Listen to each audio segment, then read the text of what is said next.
Hello. Welcome to Leadership Ripples with Leah Fink. On this show, we use real life examples from leaders so we can learn from their stories and we can ultimately level up our own leadership.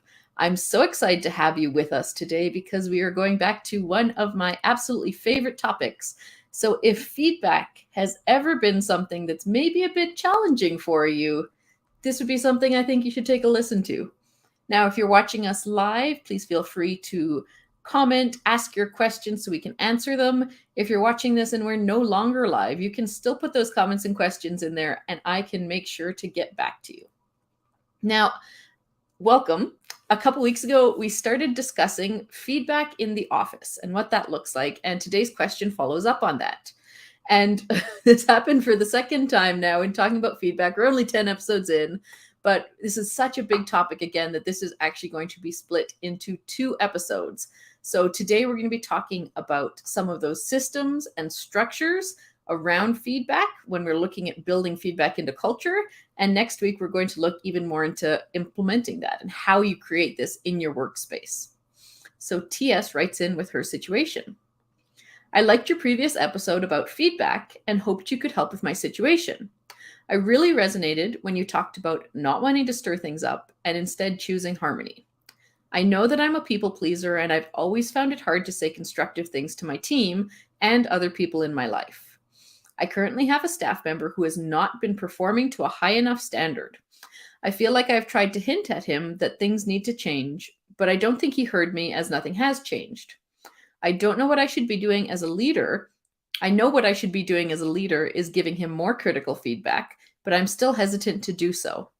I don't want to have that conversation, but I also don't want this situation causing problems for my team.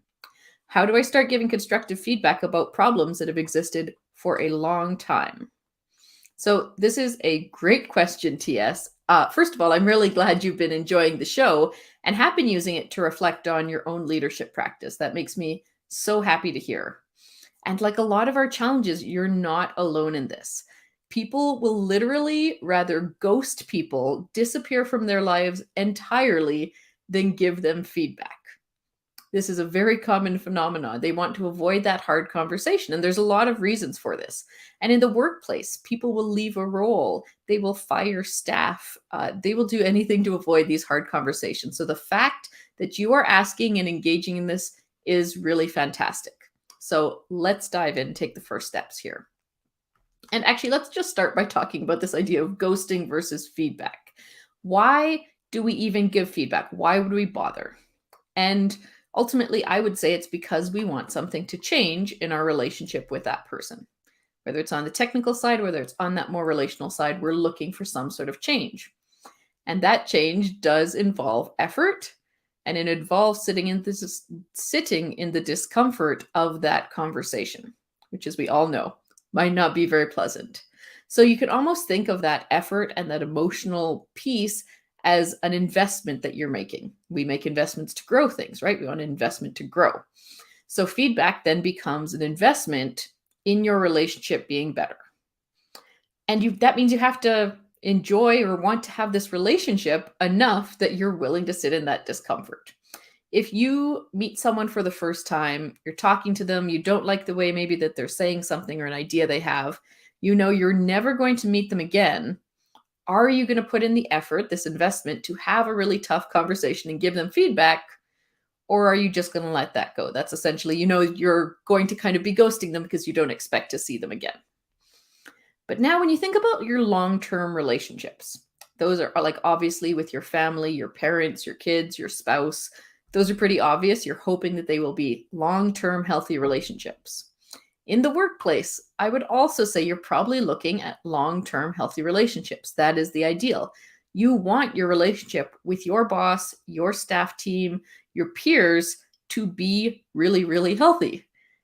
And if you are willing to do that, it means that you're going to sit and put in that effort and be maybe a little bit emotionally uncomfortable having these conversations.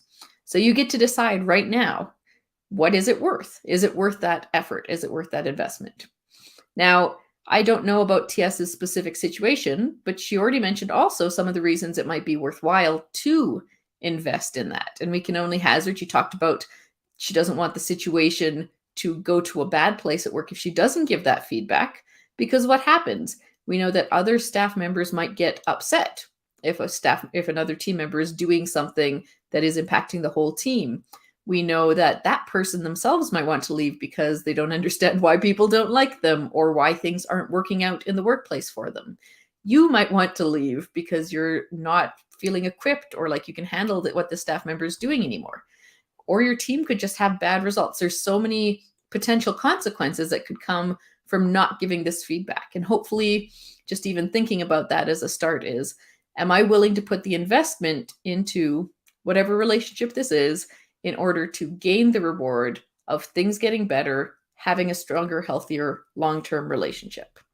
So we're going to start with the assumption that you are willing to do this, TS, just by the fact that you've been listening, you've been reflecting, and you want to do this. So it sounds like you've probably listened to then our previous feedback episodes, and you have some idea of how to start making your feedback more relational, which hopefully is helping. If you are a people pleaser, probably a more relational person, and that probably helped a little to plant this seed of how you might deliver that feedback. But what it sounds like is there's also this challenge of, if I've been a people pleaser for a long time, and now I'm trying to give what could be potentially a more critical, a definitely constructive piece of feedback, that's going to feel really hard. Because why haven't I told this person before? Are they going to have questions? It might feel even more conflictual to bring up something now. So again, you might have that tendency to want to just go, oh, well, I'm going to let this thing slide. Let's move past that. And the way that you can really move forward on all of this is by shifting your whole culture around feedback as a team. Once again, this is a bigger piece, so we will be going into this more in the next episode as well. But let's just start by looking at some of the cultures and structures we already might have for feedback in our workplace. And there's a couple common things that I tend to hear about with this in the work that I do. The first is people who just don't really have any structures or systems around feedback. There's this assumption that when things come up, whether positive things or negative things, people will share about them, they will talk about it, and things will get resolved. I most often see this in small organizations that are just starting to grow.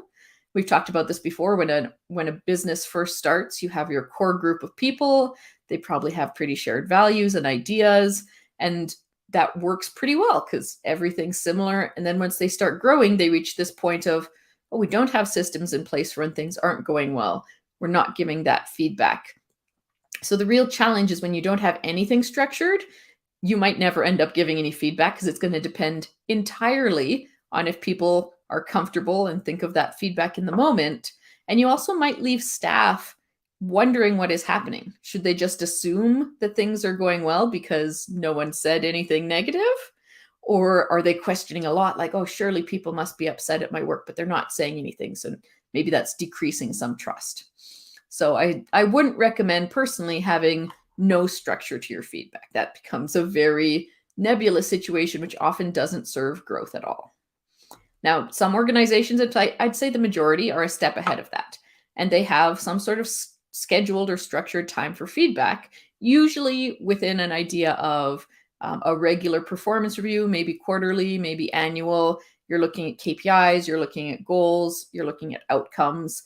So that is helpful because it does give staff knowledge that they will be talking to their manager, leader at some point to understand what's been going well, what they can keep working on. They're setting some goals.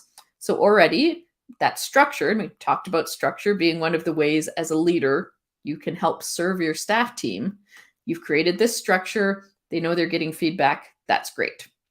The challenges with this format is, especially if it's as long as annual, but even with quarterly, is what often happens is either feedback gets piled up, as in supervisors are constantly making notes of, okay, I should mention this and this. And if you have a rubric, usually there's multiple categories with multiple pieces to work on. So for the staff member that's getting this feedback, it can potentially be quite overwhelming because it's almost like an information dump of all these different things. How do they know what to focus on? Are they now feeling quite harsh on themselves, right? We're all our harshest critic. They're going to take that really personally, potentially, and be quite hurt about all the things.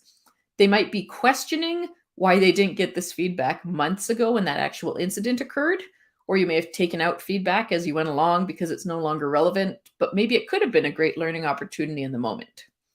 So often these structures aren't the best for really timely feedback. And of course, they're also going to fall into a little bit of that feedback sandwich piece of you're going to get a whole bunch of positive and a whole bunch of constructive feedback at the same time, potentially in layers like that. Not my favorite method, but at least this is structured. People know what's happening, and so they know they will be getting something. Now, some benefits go kind of to what I would say is the next level, which is a bit of a blend of these methods. Maybe they have something like a regularly scheduled meeting between the leader and the staff member, let's say once a month. And the intention behind that meeting is you're going to discuss what's happening, you're going to discuss goals, you're going to discuss growth opportunities, and that supervisor is going to potentially give you some feedback, both positive and constructive, to help you continue to do your role better. Now, this one can be highly effective depending on the skill of the leader. So unfortunately, is often not as effective as we'd like it to be because a lot of leaders simply haven't had enough support and training in how to give feedback in a really healthy, positive way that creates growth and change. Because once again, we're already only top three episodes in on this topic, and it's so much bigger than this. So it's quite complicating, and no judgment on any leader who has not had the opportunity and the training to do this well. So if your leader is really great, they're giving really great positive points with a lot of detail, they're giving really great constructive points with steps of what they'd like to see improved in the future and what the outcomes would be. Even in those cases, though, you're probably, again, going to end up in that feedback sandwich of this was good, this was not as good, this was good. And also, in a lot of cases, what I've seen is this might be the first meeting to go if things get busy or something's just not quite happening with the team. This is the first meeting that's like, oh, well, maybe we don't need that meeting this time. We'll follow up next month. And so then you start to lose this consistency, this opportunity for growth, and it loses, again, a bit of effectiveness again and again. And with all of these systems of feedback, it's very rare that I see systems and structures that are actually effective for peer-to-peer feedback and for staff member to leader feedback.